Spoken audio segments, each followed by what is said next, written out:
Hello dear students, I hope you all are fit and fine. आपकी पढ़ाई बढ़िया चल रही होगी। मैं उम्मीद करता हूँ आप खुश मस्त स्वस्थ और बिंदास है ना। तो बच्चा ऐसा करते हैं, अपने आज कहाँ पहुँच गए अभी? पेपर नंबर कौन से पे पहुँच गए अपने?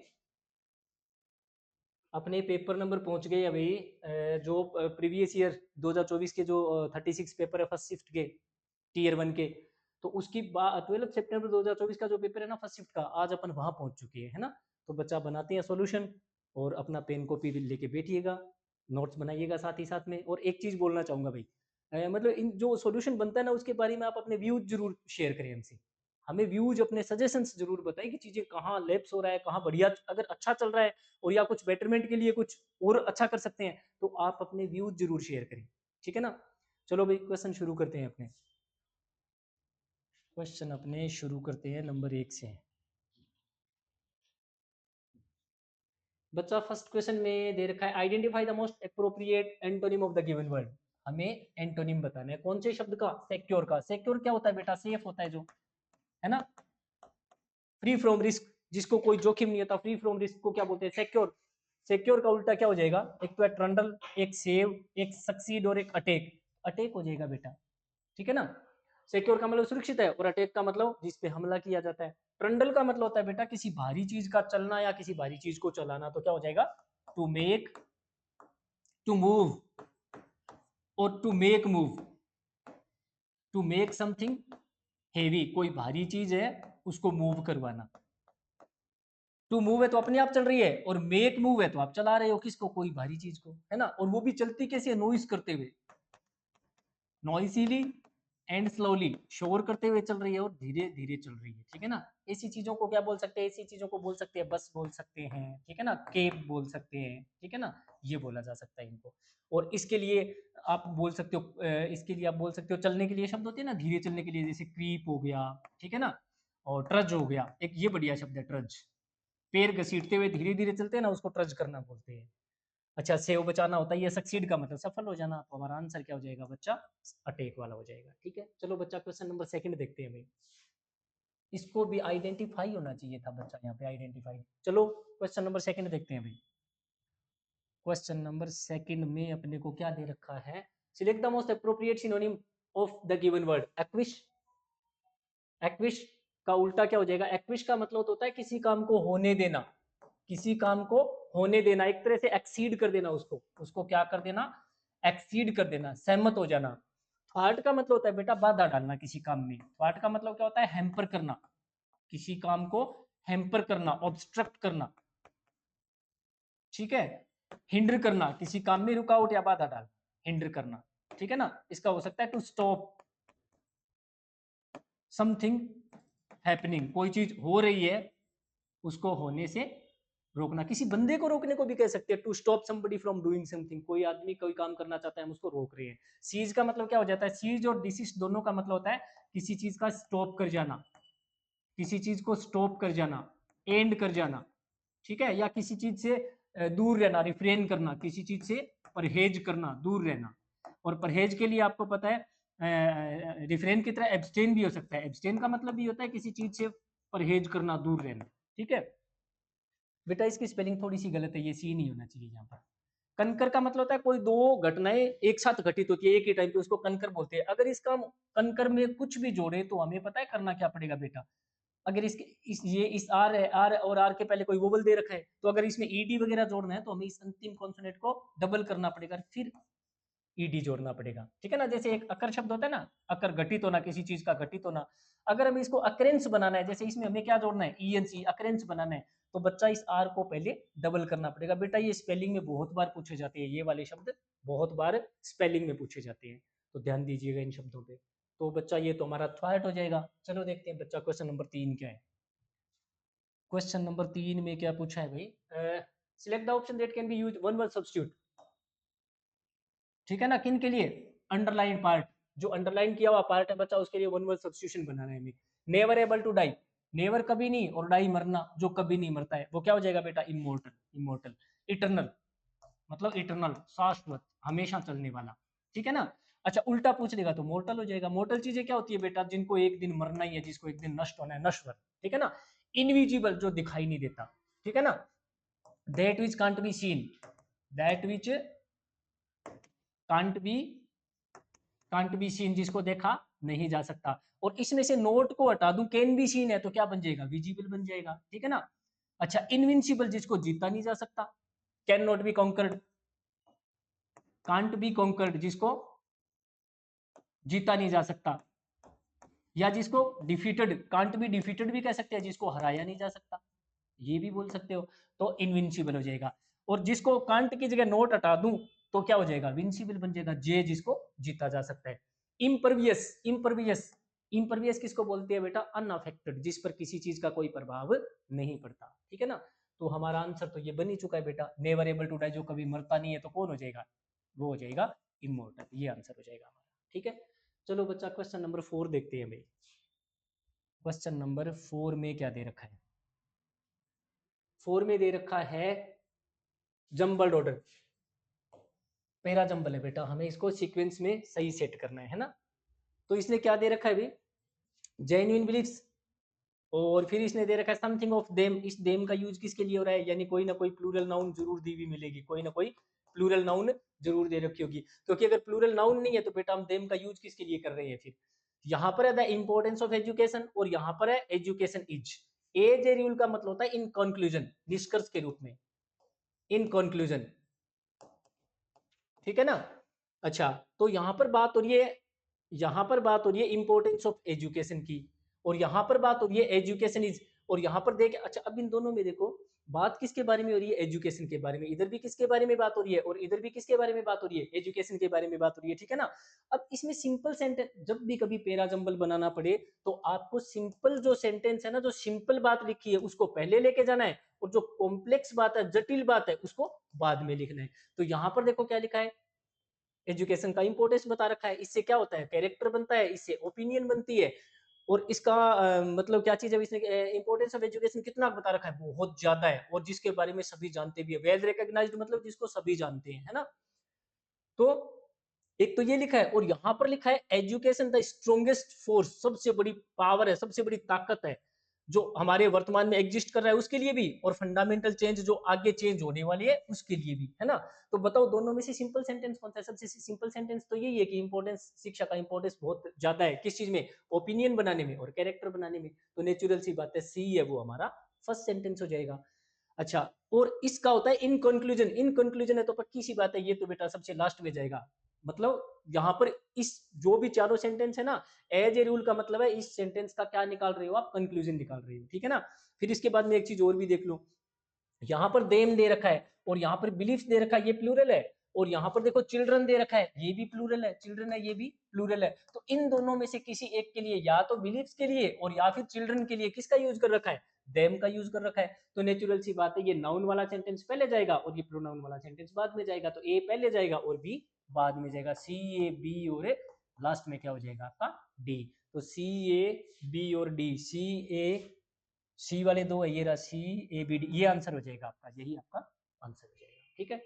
चलो बच्चा क्वेश्चन नंबर 5 देखते हैं हमें। क्वेश्चन नंबर 5 में क्या दे रखा है, select the most appropriate meaning of the underline idiom, underline कर रखी है कोई इडियम और हमें उसका मीनिंग बताना है ना। Fish out of water, fish out of water, fish कहाँ पर रहती है, पानी में, और अगर उसको उसमें से, पानी में से आउट कर दिया जाए तो वो कंफर्टेबल फील करेगी या अनकंफर्टेबल फील करेगी, नेचुरल सी बात है अनकंफर्टेबल फील करेगी, तो क्या बन जाएगा इसका आंसर, अनकंफर्टेबल बन जाएगा। डिसअपॉइंटेड किसको बोलते हैं, इसके लिए दो अच्छे से शब्द लिखा रहा हूँ, एक तो होता है जैसे अग्रीव्ड, अग्रीव्ड कोई दुखी आदमी, अग्रीव्ड, ठीक है। ये ग्रीफ से बना हुआ शब्द है, ग्रीफ का मतलब क्या होता है, दुख, ग्रीफ का मतलब दुख, और दुखी को क्या बोलेंगे, अग्रीव्ड। एक इसके लिए अच्छा सा शब्द होता है डिसग्रंटल्ड, क्या हो जाएगा, डिसग्रंटल्ड, ठीक है ना।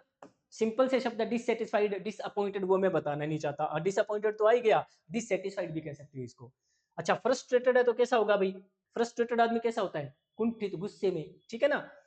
अच्छा, इसके बाद में होमलेस, होमलेस किसको बोलते हैं, जिसका कोई घर नहीं होता। ऑर्फन किसको बोलते हैं भाई, ऑर्फन जिसके माता पिता की डेथ हो जाए वो ऑर्फन होता है, तो वो एक तरह से होमलेस ही हो गया। इस कंडीशन को बोलते हैं डेस्टिट्यूट, इसके लिए एक अच्छा सा शब्द है डेस्टिट्यूट, ठीक है ना। चलो बच्चा आंसर क्या बन जाएगा भाई, अनकंफर्टेबल, ये हमारा आंसर हो जाएगा, अनकंफर्टेबल हमारा आंसर हो जाएगा। चलो देखते हैं भाई क्वेश्चन नंबर 6 में क्या दे रखा है। क्वेश्चन नंबर 6 में इसमें दे रखा है क्वेश्चन नंबर 6 में दे रखा है select the most appropriate synonym of the bracketed word. Bracket में जो भी शब्द दे रखा है हमें क्या बताना है, इसका सिनोनिम बताना है ना। सेंटिमेंटल का कैसी चीजें होती है, इमोशनल, किससे जुड़ी हुई चीजें, हमारी इमोशन से जुड़ी हुई। इमोशंस कहाँ से काम करती है, हार्ट से और मतलब बाकी चीजें, कुछ चीजें चलती है हमारे दिमाग से। तो सेंटिमेंटल का उल्टा इसने क्या दे रखा है, एक तो प्रैक्टिकल, बेटा ये तो माइंड से चलने वाला होता है। प्रैक्टिकल आदमी कैसा होता है, दिमाग से सोचता है कि ये सही है और ये गलत है। मॉकिश का मतलब होता है बेटा इमोशनल और सेंटिमेंटल, इसका मतलब होता है इमोशनल और सेंटिमेंटल, ठीक है ना। साइनिकल आदमी कैसा होता है, दोष देखने वाला, हर चीज में दोष देखता है कि ये तो गलत ही है, उसको बोलते हैं साइनिकल, ठीक है ना। सिंसियर का आपको पता ही है, ऑनेस्ट आदमी, और इसके लिए बढ़िया से दो शब्द होते हैं, एक तो डाउन राइट, एक तो डाउन राइट, एक होता है इसके लिए बढ़िया सा शब्द होता है फोर्थ राइट। डाउन राइट और फोर्थ राइट, इन दोनों शब्दों का मतलब होता है बच्चा सिंसियर होना, ईमानदार होना। तो आंसर क्या हो जाएगा, मॉकिश। क्या बन जाएगा इसका आंसर, मॉकिश, ठीक है ना। चलो बच्चा क्वेश्चन देखते हैं अपने सातवां। सातवां क्वेश्चन देखते हैं भाई। सातवें क्वेश्चन में क्या दे रखा है इसने, select the option that will improve the underline part. हमें इंप्रूव करना है किसको, अंडरलाइन पार्ट को, जो अंडरलाइन किया हुआ पार्ट है। If I was the queen, आपको पता है इफ के बाद वॉज का यूज करना ही नहीं है, इसके बाद क्या आ जाएगा, वर आ जाएगा। इसके बाद में क्या आ जाएगा, वॉज नहीं वर आ जाएगा। वर क्यों आ जाएगा, अगर इफ दे रखा हो, आई विश दे रखा हो, ठीक है ना। अच्छा कोई सेंटेंस वुड दैट से शुरू हो जाए, वुड दैट से शुरू हो जाए, ठीक है ना। ओ फोर से भी शुरू हो सकता है, ओ फोर, ठीक है ना। इसके अलावा एज इफ भी हो सकता है, ठीक है ना। इसके अलावा एज दो भी हो सकता है, ठीक है ना। तो इनके बाद बच्चा आपको कभी भी वोज का यूज नहीं करना, आपको किसका यूज करना है, वर्क का यूज करना है, चाहे आपका सब्जेक्ट सिंगुलर हो और चाहे प्लूरल हो, क्योंकि इनका यूज ही किस लिए होता है। इनसे अगर अगर ये शब्द सेंटेंस में दे रखे हैं तो वो हाइपोथेटिकल सेंटेंस होती है, काल्पनिक सेंटेंस होती है, उनका रियल लाइफ से कोई लेना देना नहीं होता। जैसे इसका मतलब है यदि वो रानी होती तो, अगर मैं रानी होती तो मैं क्या करती, हैंडसम हैंडसम से अच्छा खासा पैसा देती शिक्षा के लिए, लेकिन ना मैं रानी हूं और ना मैं पैसे दे सकती हूँ। तो सिर्फ बंदा कल्पना कर रहा है, इसको बोलते हैं हाइपोथेटिकल या इमेजिनरी, ठीक है ना। तो ये हमारा आंसर हो जाएगा। चलो बच्चा क्वेश्चन नंबर 8 देखते हैं भाई। क्वेश्चन नंबर 8 में क्या दे रखा है, क्वेश्चन नंबर 8 में select the incorrectly spelled word, गलत स्पेलिंग वाला शब्द। इम्बेरेस कोई दिक्कत नहीं है, इसमें क्या जोड़ दो, मेंट भी जोड़ा हुआ मिल सकता है आपको, ठीक है ना। इम्बेरेस में आर डबल होता है और एस भी डबल होता है। ऐसा ही एक शब्द होता है हरास, तो उसमें बेटा आर तो सिंगल होता है, एस डबल होता है, और इसमें भी क्या जोड़ा जा सकता है, इसमें भी मेंट जोड़ कर दिया हुआ मिल सकता है आपको, है ना। इसमें भी हो सकता है आपको क्या जोड़ के दे रखा हो, मेंट जोड़ के दे रखा हो। अकोमोडेट में सी भी डबल होता है, एम भी डबल होता है।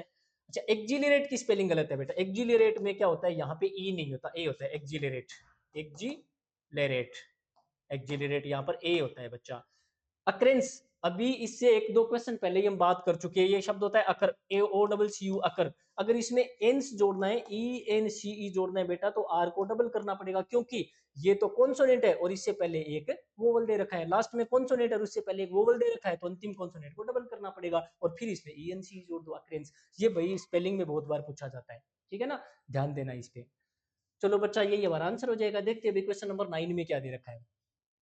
क्वेश्चन नंबर 9 में क्या दे रखा है, सिलेक्ट इनकरेक्टली स्पेल्ड वर्ड। बच्चा फिर से इनकरेक्टली स्पेल्ड वाला दे रखा है। सक्सीड कोई दिक्कत नहीं, सफल हो जाना, सेकंड फॉर्म है तो सक्सीडेड हो जाएगा, ठीक है ना। प्रीसीड, प्रोसीड, प्रोसीड का मतलब होता है आगे बढ़ना, ठीक है ना। एक्सीड का मतलब होता है कोई चीज का किसी चीज से आगे निकल जाना। जब एक संख्या 500 है, एक 700 है, तो 700 है वो 500 को एक्सीड कर गई, ठीक है ना। एक्सीड का मतलब आगे निकल जाना। बेटा ये प्रीसीड है ना, इसकी स्पेलिंग होती है, प्रीसीड की स्पेलिंग होती है पी आर ई सी ई डी ई, प्रीसीड। इसका मतलब होता है किसी काम का किसी दूसरे काम से पहले ही हो जाना। जैसे मैं घर पे पहुंचा 15 तारीख को और मेरी घर पहुंचने की खबर पहुंच गई 14 तारीख को ही, खबर पहले चली गई, तो मैं क्या बोल सकता हूँ, the news of my arrival, मेरे आने की खबर, had preceded, had preceded, preceded का मतलब होता है किसी काम का पहले ही हो जाना, लेकिन हेड लगा रखा है तो मुझे इसकी थर्ड फॉर्म लगानी है, तो प्रीसीडेड बना दूं, थर्ड फॉर्म बना दूं, ठीक है ना। तो बच्चा ये प्रीसीड की स्पेलिंग ये होती है, ये वाली स्पेलिंग नहीं होती, तो सेकंड जो ऑप्शन है वो हमारा आंसर हो जाएगा। चलो बच्चा क्वेश्चन नंबर 9 देखते हैं, 10 देखते हैं, क्वेश्चन नंबर 10। क्वेश्चन नंबर 10 में क्या दे रखा है देखो, select the option that expresses the following sentence in passive voice. क्या दे रखा है, डज नॉट, लाइक। हमें पता है वर्ब की पहली फॉर्म आ जाए, पहली फॉर्म में एस या ईएस आ जाए, या डू या डज आ जाए, इन चारों में से कुछ भी आ जाए, तो पैसिव कैसे बनाना है, इज, आर, एम और मेन वर्ब की थर्ड फॉर्म, ठीक है ना। अच्छा, पहले कौन चला जाएगा? बेनानाज और सोनम है, ये आ जाएगा बाई लगते हुए, बाद में आ जाएगा बाई सोनम। ठीक है, बेनानाज एक एक ज्यादा ज्यादा है, तो बच्चा हमें इसमें से क्या लगाना पड़ेगा? आर। तो देखो हेड लगा रखा है, हेव लगा रखा है बेनानाज के साथ आर, और बनाना के साथ इज, तो वहां पर बेनानाज है तो हम बनाना क्यों लिखेंगे भाई, हम तो बेनाना लिखेंगे, तो तीसरा हमारा आंसर हो जाएगा। ठीक है, चलो बच्चा क्वेश्चन नंबर 11 देखते हैं भाई। क्वेश्चन नंबर 11 में क्या दे रखा है देखते हैं। क्वेश्चन नंबर 11 में क्या दे रखा है? Select the most appropriate synonym for the underline word. कोई भी शब्द अंडरलाइन कर रखा है और हमें उसका सिनोनिम बताना है। तो इसने क्या बता रखा है? एम्बिशन, एम्बिशन को अंडरलाइन कर रखा है। एम्बिशन का मतलब होता है महत्वाकांक्षा, है ना? कोई काम को करने के लिए उत्सुकता होना, ठीक है ना? तो उसको क्या बोलते हैं बच्चा? ईगरनेस। उसको क्या बोलते हैं? ईगरनेस। ईगरनेस का मतलब ही क्या होता है? उत्सुकता होता है, किसी काम को करने की महत्वाकांक्षा। अमेंड का मतलब क्या होता है? सुधारना। अमेंड का मतलब होता है चीजों को सुधारना, रिफॉर्म करना, चीजों को रिफॉर्म करना, ठीक है ना? एमिलियोरेट करना, एमिलियोरेट करना, ये बढ़िया शब्द है अमिलियोरेट, ये ध्यान में रखना, ठीक है ना? सेटिस्फेक्शन का मतलब आपको पता ही है। एपैथी, एपैथी इससे बने हुए मैं 3-4 शब्द बताता हूं आपको। एपैथी जैसे 3-4 शब्द होते हैं। सिंपैथी, सिंपैथी, ठीक है? एम्पैथी, एम्पैथी, अच्छा एंटीपैथी, एंटीपैथी और एपैथी, और एपैथी, ठीक है ना? अब इनको आज आपने घर पे देखना है, मैं थोड़ा बता देता हूँ। सिंपैथी का मतलब क्या होता है? कोई बंदे को कोई दुख तकलीफ है, ठीक है ना? तो और आप उसको बराबर महसूस कर रहे हो, तो आपको उस बंदे से सिंपैथी है। एम्पैथी किसी के बंदे दुख दर्द को बहुत डीपली महसूस करना, बहुत गहराई से महसूस करना। किसी का तकलीफ है, दर्द है, उसको ऐसे महसूस करना, ये मेरा ही दर्द है, मेरी तकलीफ है, वो एम्पैथी हो गई। एंटी का मतलब होता है खिलाफ, ठीक है ना? अब आपको किसी बंदे से नफरत है, अगर एक बंदा तो दुख में है और आपको मजा आ रहा है कि और ज्यादा दुख होना चाहिए इसको, तो आपको उस बंदे से एंटीपैथी, एंटीपैथी का मतलब क्या हो जाएगा? डिसलाइकिंग, घृणा हो जाएगी, आपको उस आदमी से नफरत है, ठीक है ना? एपैथी का मतलब है न्यूट्रल हो आप। ए लगने का मतलब न्यूट्रल हो गया, ठीक है ना? आपको ना तो किसी के सुख में सुख मिल रहा है, ना किसी के दुखी होने से आप दुखी हो रहे हो, है ना? आप इनडिफरेंट हो, आप इनडिफरेंट हो, आपके अंदर क्या आ गया? उदासीनता आ गई, आप इनडिफरेंस हो। और इसके लिए प्यारा सा शब्द होता है नॉन चैलेंज। आप में क्या आ चुका है? आप नॉन चैलेंज हो गए हो। ऐसे आदमी तो नॉन चैलेंज होते हैं, और चूंकि यहाँ पर नाउन है तो इसको भी नॉन चैलेंज बना दो। नॉन चैलेंज का मतलब उदासीनता, ठीक है ना?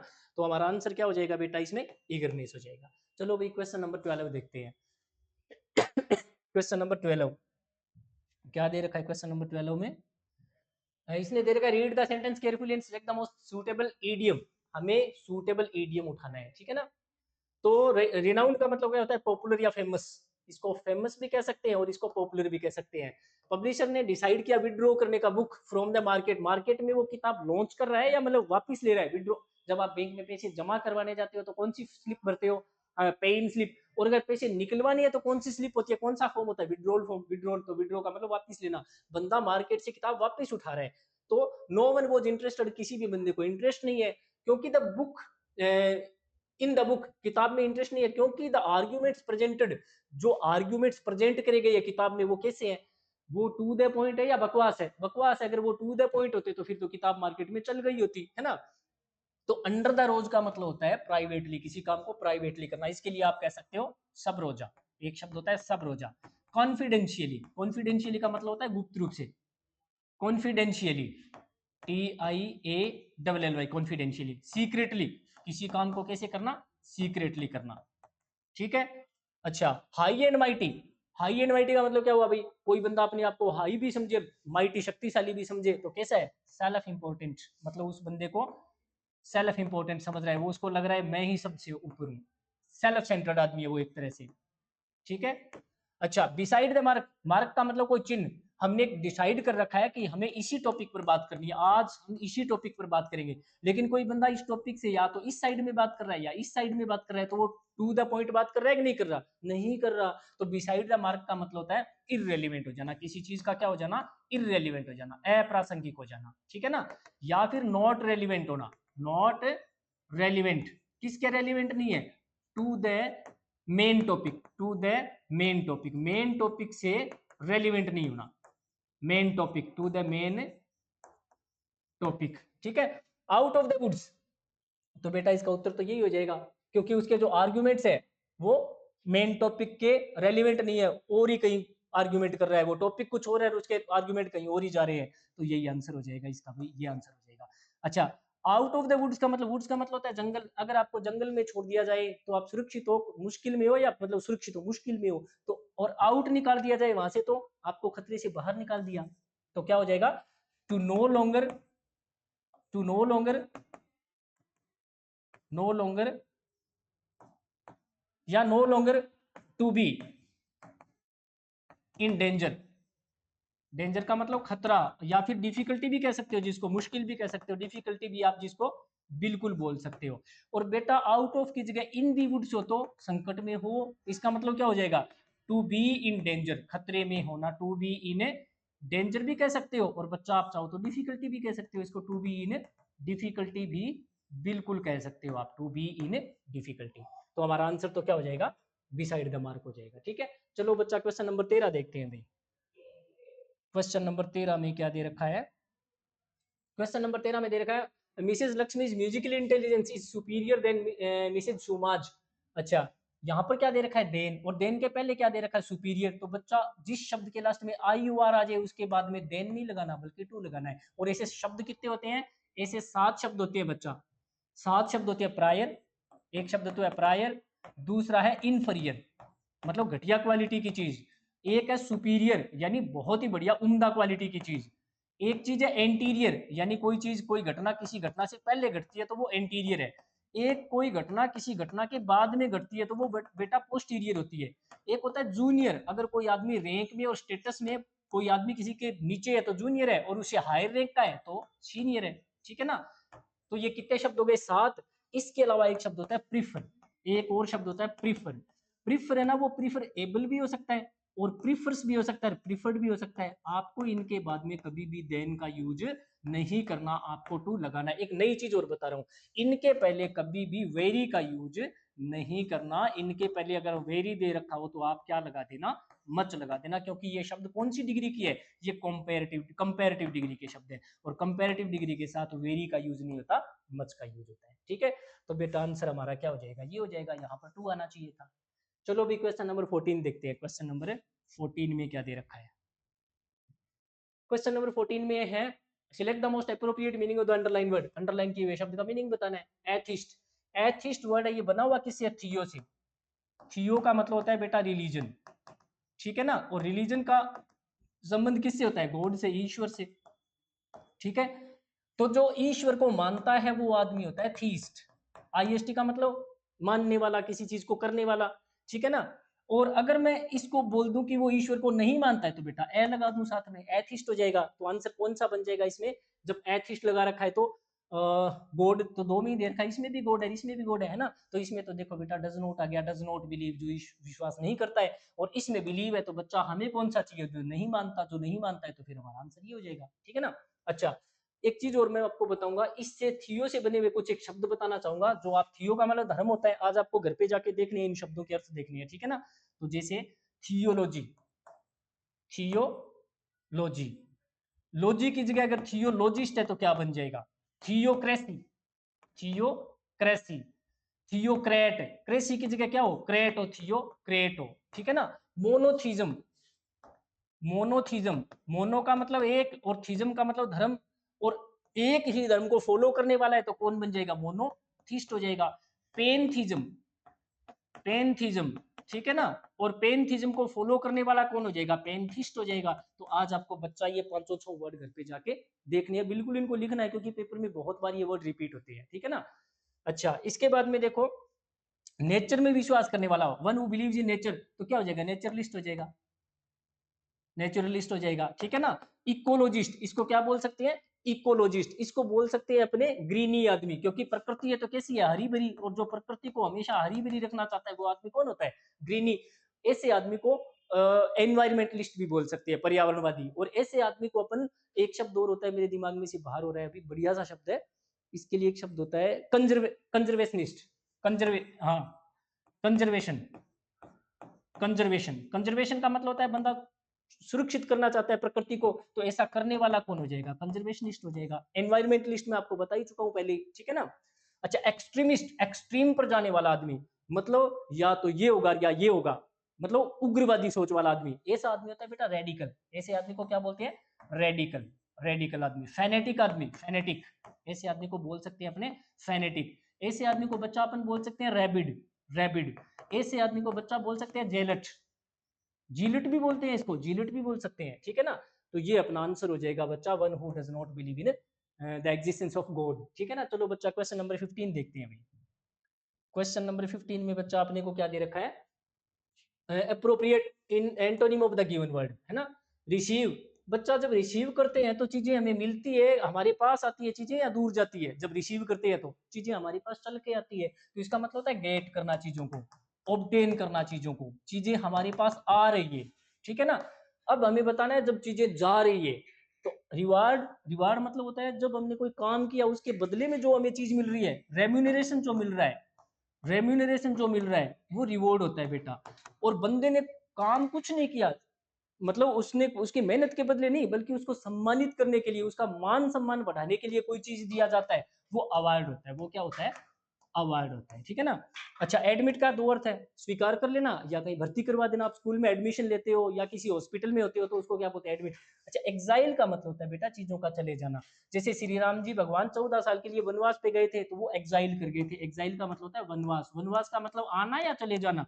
चले जाना। फंड का मतलब आपको पता ही है, मनी होता है। जैसे फंड रेजिंग, जब फंड रेजिंग करते हो तो आप क्या इकट्ठा कर रहे हो? पैसे इकट्ठा कर रहे हो। तो बच्चा यही आपका आंसर हो जाएगा, ठीक है ना। चलो बच्चे अपन चलते हैं क्वेश्चन नंबर 16 पे। क्वेश्चन नंबर 16 पे अपने को क्या दे रखा है भाई? Most appropriate option to substitute the underline segment. कोई अंडरलाइन किया हुआ सेगमेंट है और हमें उसको सब्स्टिट्यूट करना है, ठीक है ना। तो गौरव देन, देखो यहाँ पे देन दे रखा है और इधर गौरव दे रखा है और इधर है फुलिश पर्सन दे रखा है। तो बंदे की तुलना बंदे से ही हो रही है, यहाँ पे बंदे की तुलना बंदे से ही हो रही है। और देन दे रखा है तो डिग्री कौन सी चाहिए बच्चा? कंपैरेटिव डिग्री चाहिए, है ना। कौन सी डिग्री चाहिए? कंपैरेटिव। तो कंपैरेटिव गुड का कंपैरेटिव क्या होता है बच्चा? गुड का कंपैरेटिव होता है बेटर। और इसका सुपरलेटिव चाहिए होता तो क्या होता? बेस्ट होता। तो बच्चे लोग बताओ इसमें कौन सा बन जाएगा? ये एक ही तो है, कंपैरेटिव का तो एक ही है, तो यही हमारा आंसर हो जाएगा, ठीक है ना।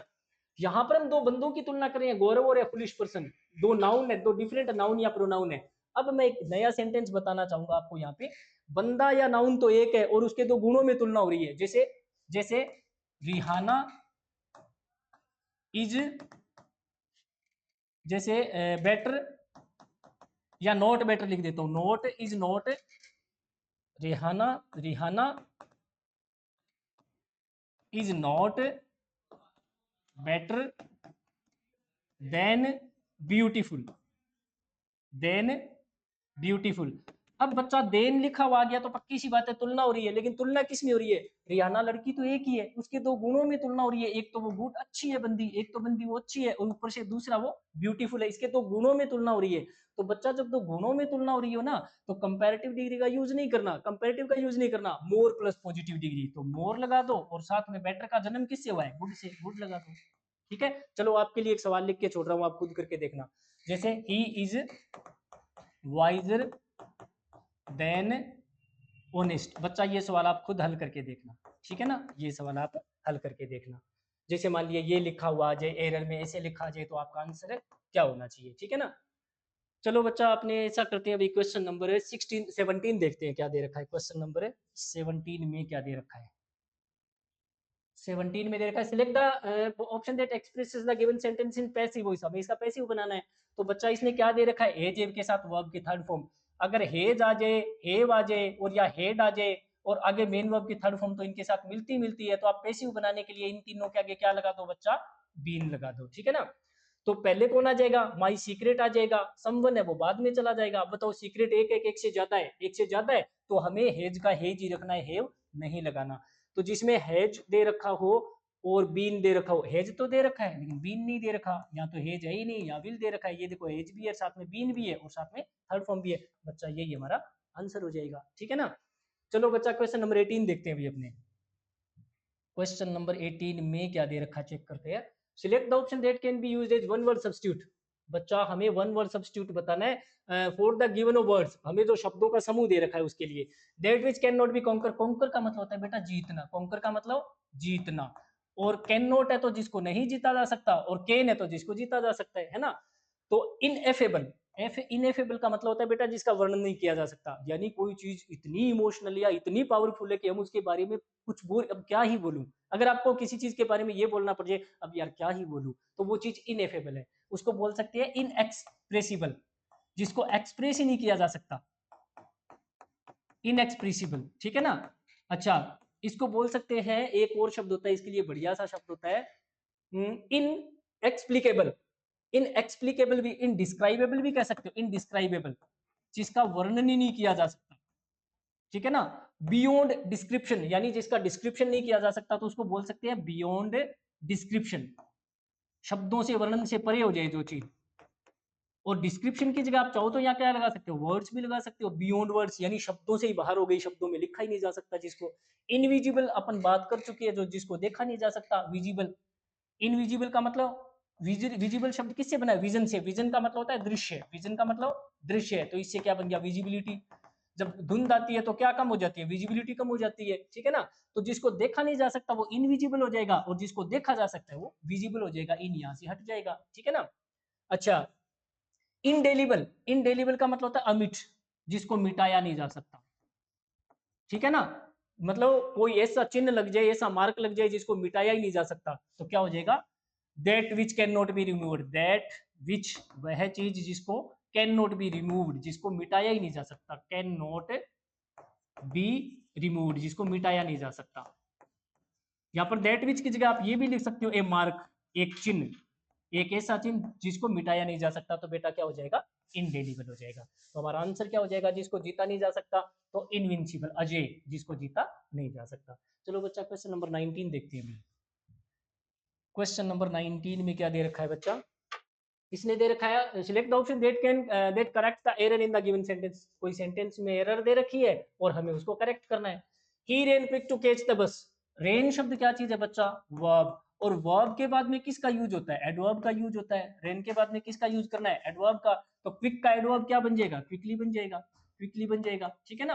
क्योंकि क्विक शब्द है ये, तो एडजेक्टिव है, जैसे ए क्विक डिसीजन, जैसे ए क्विक डिसीजन, ठीक है। तो ए का यूज किसके लिए कर रहा हूं, डिसीजन के लिए। तो डिसीजन क्या चीज है, नाउन है, और जो नाउन से पहले आता है वो कौन होता है बेटा, एडजेक्टिव होता है। हमें चाहिए एडवर्ब, तो एडजेक्टिव में क्या जोड़ दो, एल वाई जोड़ दो। तो यहाँ पर हमारा आंसर क्या हो जाएगा बच्चा, क्विकली हो जाएगा, ठीक है ना।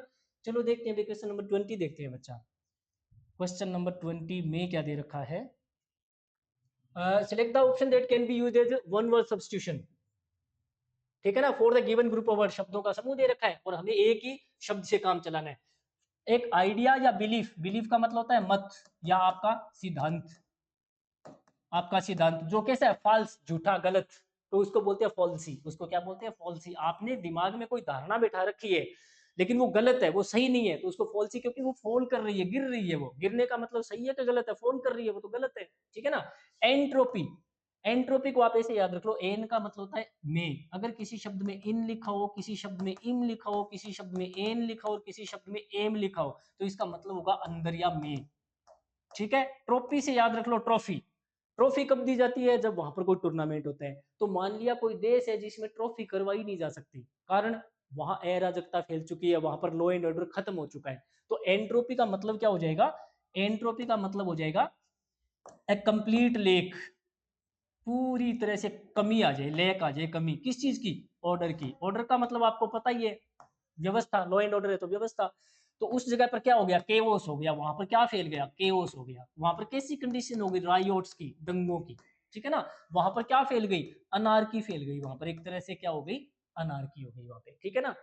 रेटिसेंस, एक बंदा जो कुछ करना नहीं चाहता है, जिसकी इच्छा नहीं है, या जो बोलना ही नहीं चाहता है, किसी बारे में बात ही नहीं करना चाहता, तो क्या हो जाएगा, अनविलिंग या not willing to do something, to do something, एक आदमी जो कुछ करना नहीं चाहता। या to talk about something, about something, जो किसी बारे में बात नहीं करना चाहता, ठीक है ना। अच्छा, अनविलिंग की जगह बच्चा अपन क्या लिख सकते हैं, नॉट विलिंग भी लिख सकते हैं, नॉट विलिंग, ये भी हो सकता है, ठीक है। अच्छा, एट्रोफी अब देखो एट्रोफी, एट्रोफी के लिए क्या हो जाएगा, ट्रॉफी का मतलब तो आप जब जीतते हो तो आपको ट्रॉफी, जब कोई खिलाड़ी जीतता है तो उसको क्या मिलती है, ट्रॉफी। ए का मतलब हो जाएगा उल्टा, ट्रॉफी ना मिलना। तो ट्रॉफी ना मिलने का मतलब क्या है, वो बंदा तो बीमार है, वीक है, तो एट्रोफी का मतलब भी वीक होता है, ठीक है ना। इसको बोल सकते हैं डीके, सड़ चुका है। रोट सड़ चुका है, ठीक है ना, वीक हो चुका है, वो वीक हो चुका है, ठीक है ना, डिटीरियोरेट कर चुका है, वो डिटीरियोरेट कर चुका है, वो डिटीरियोरेट कर चुका है वो। अच्छा ऐसा होता कब है भाई, याद रखो, अगर किसी हमारी बॉडी में क्या होता है, किसी बॉडी का कोई पार्ट है और अगर उसमें ब्लड की कमी आ जाए, हमारे किसी बॉडी पार्ट में क्या हो जाए, ब्लड की कमी आ जाए, तो वो बॉडी पार्ट क्या कर जाता है, उसमें उसमें स्ट्रेंथ नहीं बचती है, उसमें मसल नहीं बचते हैं, उसमें फ्लैश नहीं बचता है, उसमें तीन चीजें नहीं बचेगी, मान लिया फ्लैश, उसमें मसल नहीं बचेंगे बॉडी पार्ट में, ठीक है ना, और उसमें स्ट्रेंथ भी नहीं बचेगी, क्या नहीं बचेगी उसमें, स्ट्रेंथ भी नहीं बचेगी, ठीक है ना, और ये सब हो किसके कारण रहा है, नॉट हैविंग ब्लड, क्योंकि उस बॉडी पार्ट में क्या नहीं है, खून नहीं जा रहा, नॉट हैविंग ब्लड, उसमें खून नहीं जा रहा, तो उस कंडीशन को भी क्या बोलते हैं, एट्रोफी बोलते हैं, ठीक है ना। तो एक तरह से पौधे है, उसमें पानी नहीं है तो पौधे क्या होते हैं, मुरझा जाते हैं, उसी प्रकार वो बॉडी पार्ट है वो क्या कर जाएगा, विदर कर जाएगा, तो इसका सिनोनिम विदर भी हो सकता है, विदर का मतलब होता है मुरझा जाना, ठीक है ना। तो बच्चा ये तो आंसर हो जाएगा हमारा फॉल सी, ठीक है ना। चलो बच्चा देखते हैं क्वेश्चन नंबर 21 क्या दे रखा है, क्वेश्चन नंबर 21 में क्या दे रखा है, कॉम्प्रिहेंशन यानी क्लोज टेस्ट आ गया, क्लोज टेस्ट का मतलब बच्चा इसमें 21 से 25 500 क्वेश्चन एक में मिल जाएंगे, ठीक है ना।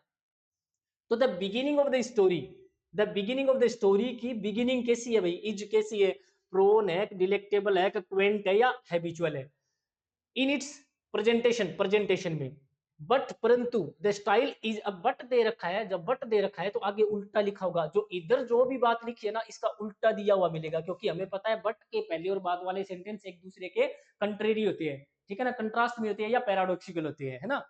तो क्या हो जाएगा, ईज आउट कर गया, स्टाइल है वो ईज आउट कर गया, ईज आउट करने का मतलब प्रभावशाली राग, प्रभाव इजी हो गया, इजी का मतलब उतना इंटरेस्टिंग नहीं बचा, तो इसका मतलब शुरुआत कैसी थी, इंटरेस्टिंग थी, और बाद में जाकर इंटरेस्ट कम हो गया उसका, तो इंटरेस्टिंग के लिए कौन सा होता है, क्वेंट, क्वेंट का मतलब है ओल्ड फैशन है, चीज है वो ओल्ड फैशन की है, ओल्ड फैशन है लेकिन है इंटरेस्टिंग, बट इंटरेस्टिंग है वो चीज, ठीक है ना, वो चीज कैसी है, इंटरेस्टिंग है, ठीक है ना।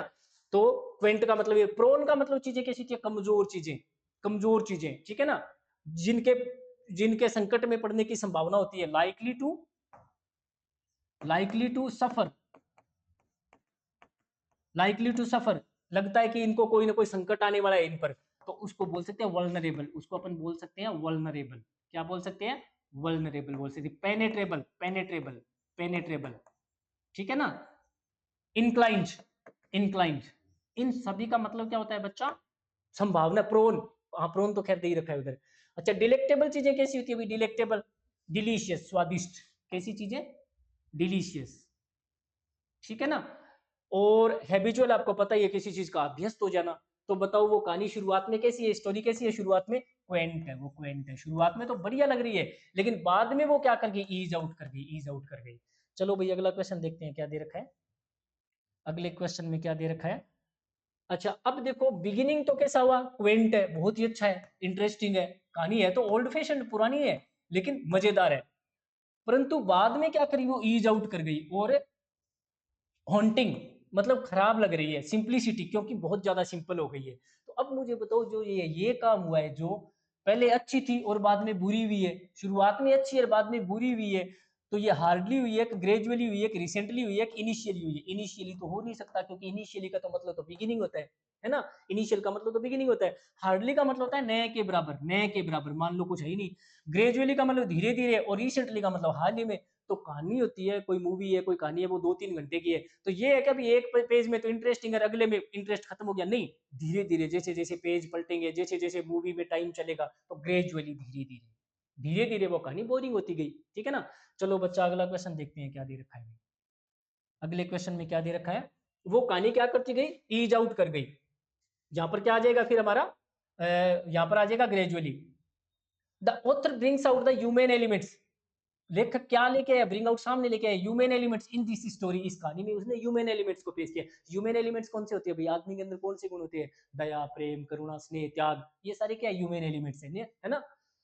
दिस कॉमन एलिमेंट, ये कॉमन एलिमेंट, कौन सा कॉमन एलिमेंट है भाई, सिंपैथी वाला और सैक्रिफाइस वाला, आदमी के अंदर का एक गुण उठाया इसने इस कहानी में, कौन सा, सिंपैथी और sacrifice, is given a new, को एक नया दिया गया है, इन्फेक्शन, कंडीशन, सुपरविजन और डायमेंशन, आदमी के अंदर एक गुण होता है सिंपैथी और सैक्रिफाइस, लेकिन इस कहानी में उसको किस तरीके से पेश किया गया है, किस तरीके से, एक नए रूप में। तो डायमेंशन का मतलब ही क्या होता है, रूप, नया रूप या नया आयाम, नए रूप में पेश किया गया है उसको, ठीक है ना। इन्फेक्शन का मतलब तो संक्रमण होता है, कंडीशन का मतलब स्थिति होता है, सुपरविजन का मतलब होता है वॉच करना, किसी चीज का वॉच करना, निगरानी करना, ठीक है ना। तो उसको, इस गुण को एक नए ही रूप में, नए डायमेंशन में पेश किया गया है, ठीक है ना। बाय द ओल्ड आर्टिस्ट, पुराने आर्टिस्ट के द्वारा। हु, जो, अब इस हु का यूज किसके लिए हो रहा है, इस पुराने बूढ़े पुराने आर्टिस्ट के लिए। अब वो आर्टिस्ट क्या कर रहा है, शो कर रहा है अपने लास्ट एक्ट में, that one can be a hero, कि एक आदमी है वो हीरो बन सकता है।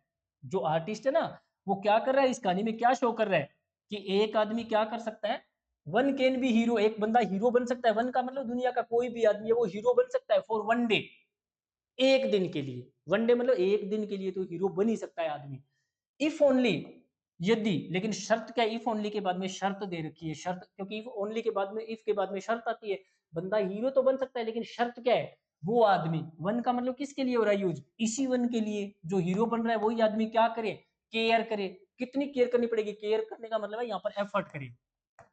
यहाँ पर केयर का मतलब है बंदा ट्राई करे या एफर्ट करे। केयर का मतलब ट्राई या एफर्ट, कितना एफर्ट करे वो, इनफ, टफ, थ्रू और दो। अच्छा, दो आ नहीं सकता भी इसमें, दो इसलिए नहीं आ सकता कि दो का यूज करेंगे तो कम से कम कंडीशन कितनी दी होनी चाहिए, दो, और दोनों कंडीशन एक दूसरे के उल्टी होनी चाहिए, है ना। जैसे आई लाइक हिम, मैं उसे पसंद करता हूँ, ही इज डिसऑनेस्ट दो, हालांकि वो बेईमान आदमी है, ठीक है ना। तो दो है तो दो लास्ट में आ सकता है, लेकिन कम से कम कंडीशन कितनी दे रखी होनी चाहिए, लेकिन इसके बाद में तो दो कंडीशन दे ही नहीं रखी, तो दो तो मैं लगा नहीं सकता। थ्रू है, ये क्या चीज है, प्रेपोजिशन है, तो प्रेपोजिशन की तो यहाँ जरूरत ही नहीं है। टफ, टफ शब्द है, ये क्या चीज है, एडजेक्टिव है, और सेंटेंस एडजेक्टिव से एंड नहीं करता, किस से एंड करता है सेंटेंस, एडवर्ब से एंड करता है, एडवर्ब से एंड करता है। हालांकि दो भी एडवर्ब है, लेकिन ये इसलिए नहीं आया क्योंकि इसमें दो कंडीशन नहीं है, तो फिर इसमें क्या लगा दो, इनफ लगा दो, इनफ भी तो एडवर्ब है ना। अगर कोई आदमी एफर्ट करता है, कितने, पर्याप्त प्रयास करता है, मतलब जितने चाहिए उतने प्रयास करता है, तो एक दिन के लिए तो बंदा हीरो बन ही सकता है कम से कम, तो इसमें क्या आ जाएगा, इनफ आ जाएगा, ठीक है ना। चलो अब अपने देखते हैं, अभी पांचवा क्वेश्चन देखते हैं क्या दे रखा है। पांचवे में इसने दे रखा है, ओ हेनरी जो कि राइटर है, ओ हेनरी जो कि राइटर है, देखो ओ भी कैपिटल एच भी कैपिटल, तो बंदा है। O Henry treatment, O Henry ने ट्रीटमेंट किया है, मटेरियल, इसमें जो कहानी, जो मुद्दा, इज बैलेंस्ड, वो बैलेंस्ड है और कंट्रोल्ड है, मतलब उस कहानी पर इस बंदे का, राइटर का पूरा कंट्रोल है। और क्या बना दिया इसको, एक अच्छा खासा, फाइन मतलब अच्छा खासा, क्या बना दिया, एसेंट बना दिया, ब्लेंड बना दिया, लीजेंड बना दिया, एमेंड बना दिया, ऑफ ह्यूमर। एक तो ये चीज है, ह्यूमन का मतलब होता है हास्य, ह्यूमर का मतलब हास्य, ह्यूमर का मतलब क्या होता है, हास्य, LAUGHTER, हास्य। और पैथोस का मतलब दुख, सफरिंग, सफरिंग, है ना। तो इसमें बंदे ने इस कहानी में क्यों, क्या चीज बना दी, ह्यूमर और पैथोस, इन दोनों चीजों को मिला दिया, और मिला करके इनका क्या बना दिया, इनका क्या बना दिया। जब एक से ज्यादा चीजें आपस में मिलती है तो वो ब्लेंड होती है बेटा, वो ब्लेंड होती है, इसका मतलब होता है मिश्रण, इसका मतलब होता है मिश्रण। तो क्या बना दिया इसने, दुख और हास्य का मिश्रण बना दिया। और फाइन मतलब अच्छा खासा, बहुत ही अच्छा खासा। का क्यों बनाना पड़ रहा है, ऑफ की वजह से क्या हो जाएगा, दुख और हंसी का मिश्रण, ठीक है। और फाइन का मतलब अच्छा खासा, तो यहाँ पर क्या आ जाएगा, ब्लेंड आ जाएगा। एसेंड का मतलब क्या होता है भाई, एसेंड का मतलब होता है चढ़ना, किसी चीज पे क्लाइम करना, क्लाइम करना, ठीक है ना, माउंट करना, किसी चीज पे चढ़ना, ठीक है। अच्छा, लीजेंड, हस्ती, महान हस्ती है उसको लीजेंड बोलते हैं। अमेंड का मतलब होता है सुधारना, ठीक है ना, रिफॉर्म करना, रिफॉर्म करना, इंप्रूव करना, इंप्रूव करना, ठीक है ना। और एक शब्द होता है एमिलियोरेट, एमिलियोरेट, इसका मतलब भी क्या होता है, सुधार करना। तो बच्चा ये था अपना आज का सॉल्यूशन। अगले पेपर के साथ फिर मिलते हैं, आप लोग खुश रहिए, मस्त रहिए, स्वस्थ रहिए, लेकिन साथ ही साथ में हार्डवर्क भी करते रहिए।